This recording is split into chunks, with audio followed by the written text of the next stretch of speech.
It's tough when you're young to get up in the off-season at 6 a.m. to go train and work out while knowing your friends are sleeping in and enjoying pancakes. It's not easy when you're heading to practice loaded with all your gear, and it's 90 degrees outside, while everyone else is relaxing at the pool or hanging out at the beach. It's hard to throw, catch, block, tackle, and hit kids who are way bigger and more developed than you, only to return home that night, bruised, sore, and exhausted, knowing you've got to show up again tomorrow just for another chance to try. But understand this, life is hard for everyone, no matter who you are. There will always be bumps, hits, and bruises along the path. My advice is to get yourself ready for that. Football teaches us that success and real accomplishment come from pushing through the challenges. I remember sitting through the 4th round of the draft, and it came and went. Then the 5th round passed too. Other guys were getting picked, and it was hard. I remember walking around the block with my dad and mum. It was just a difficult day. Finally, when the Patriots called, I was so thrilled. I remember thinking, at least I don't have to become an insurance salesman. Those experiences, the ones that seem like the hardest moments in our lives, often turn out to be the most valuable. If you face them with humility and self-reflection, they become incredible chances to grow and learn. I developed this strong work ethic in high school and realized that if I truly wanted to be good, I had to get up early, do the extra work, show up when others didn't, and always be willing to learn. To be successful in anything, the truth is, you don't need to be special. You just need to have what most people lack: consistency, drive, and the willingness to work for it. Integrity, focus, commitment, and discipline are what it takes to be a real champion in life. No shortcuts. It was a tough road for me. High school was rough. College was even tougher. If I wanted to be the best, I had to beat the best, and that's where the best played. I wasn't the most gifted. I wasn't the star recruit. I had to learn about hard work, about bouncing back from failure, about earning the respect and trust of teammates and coaches. I had to dig deep and find a way to succeed, far from home, without much support, just because I wanted it badly enough. You have to focus on the things you can control. Focus on what you're gaining, not what others are getting. Treat practice like it's game day. That's what I did every single day. I didn't care about going to parties or trips or any of that. I just wanted to be the best version of myself. My team trusted me, and I didn't want to let them down. You get to choose every day how you spend your time, where you place your focus. How disciplined are you to keep that going day after day? That's what determines your level of success. Be proud of that guy who wakes up every morning and gives everything he's got. Did I always have that ruthless drive to win? Did I always say, watch what I'm going to do? Wait until we play them, I'll destroy that guy. No. That mindset developed over time. I think the work ethic was always there, but I wasn't some superstar. I didn't have an arm that could throw 80 yards. I wasn't as fast as Michael Vick. I didn't have the size of some other players, but I had something deep inside, a discipline and belief that I could achieve something meaningful. I wanted to be a great football player, and that meant going up against guys better than me. Don't stress about things out of your control. Focus on what you can do. Focus on those 2 reps. Even when your body is tired, even when your mind isn't motivated, get up and do it anyway. It's you versus you. No excuses. How do you get the job done? I wasn't aiming to be the starter or to win a Super Bowl. I was just pushing myself to do my absolute best, to make the most of the opportunity, to never let my teammates down. That's what pushed me.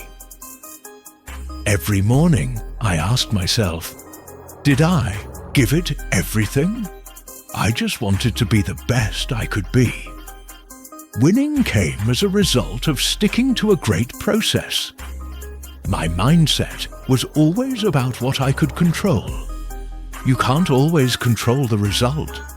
Sometimes the ball just bounces the other team's way. You stay motivated even through the losses. But you can control your process, your work ethic, your focus, your attitude, the energy you bring, how much you care. All of that is in your hands. Once you've got those things down, then you help build that up in the people around you, your teammates, your group. Because no matter how good you are, it won't matter without a strong team beside you. You may be talented, but you need others to succeed. It takes a lot of people to help you reach your goals. Sure, I did the work, but I wouldn't have made it without those who helped me. When I was the quarterback, I wasn't out there as a dad or a husband. I was doing my job. That meant being totally locked in. You have to tap into emotions to stay sharp and focused. For me, anger worked. It motivated me. The more I turned opponents into my rivals in my mind, the more fired up I got. Not in a literal way. I wasn't going to hurt them, but mentally, I was ready for battle. This is the moment. Time to get after it. I believed I was part of something bigger than myself. I gave everything I had to it. From my childhood, my parents always supported me. My junior varsity coaches, my throwing coach, my mentor, they all played a role. When I got to Michigan, Coach Carr pushed me with the line, "Those who stay will be champions." So, I stayed. Don't expect to succeed if you only care about yourself. If you're not willing to work hard, if you're not accountable. What does culture mean to me? It means we care about each other and about what we're working toward. Most people only care about themselves. But true discipline means making better choices more often. Being mentally, physically, emotionally strong. Making those little good choices consistently adds up. The man in the mirror was always the one who motivated me. That's who I answered to. No one else could take away from me. Only I could. No one is perfect at everything. You only know a little, and there's always so much more to learn. I wasn't born a prodigy. I didn't have that natural greatness. But I did have work ethic and discipline. I remember starting high school, just a scrawny kid at an all-boys school in the Bay Area. I didn't even know how to put football pads in my pants. Never played organized ball before that. These other kids had been playing for years. I thought I was going to get crushed out there. I didn't play at all my freshman year. I was backup quarterback on a team that didn't win a single game. Couldn't even make the starting lineup on a 0-8 team. That's how far behind I was. But I didn't quit. I worked on my skills. I showed up at 6 a.m. workouts before school, running drills, going up hills. There weren't many of us, but I was almost always there. I kept pushing myself, year after year. My third year, I lost the starting job. Then they recruited a guy named Drew Henson. It felt like a never-ending competition. But my teammates voted me captain going into my 4th year. We had a strong season, went 10-3. Still, I had to compete again. The coach wanted me and Drew to share time. He'd decide at halftime who'd finish the game. Eventually, he stuck with me. We didn't lose after that. It was always a grind. So when the NFL draft came, I thought the scouts had seen what I could do. But round after round went by. I was the 199th pick. I told myself I'd make those teams regret passing on me. I learned about work ethic, about bouncing back, about leadership, about pushing myself to keep going even when it was hard. Far from home, I just wanted to give my best and make the most of my chance. Those painful moments became the best lessons. They helped me grow. Some people say, I want to eat healthy for a day. Can you do it for a week? That takes more discipline. A month? Even more. A year? Now that's serious commitment. Your ability to stick to the routine will shape your success. Fame didn't push me. I didn't care about that. I always took less money so my team could be better.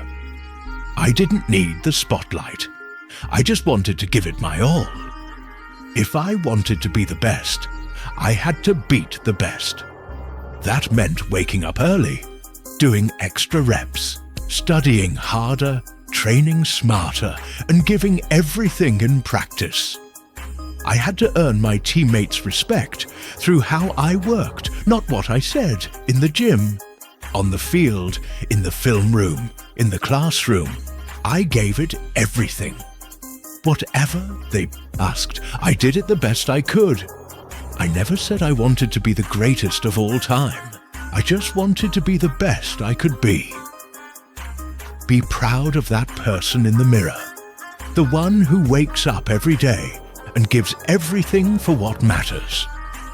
We all have talents, but if you're honest enough to see your weak spots, you can grow. Stay humble. Keep learning.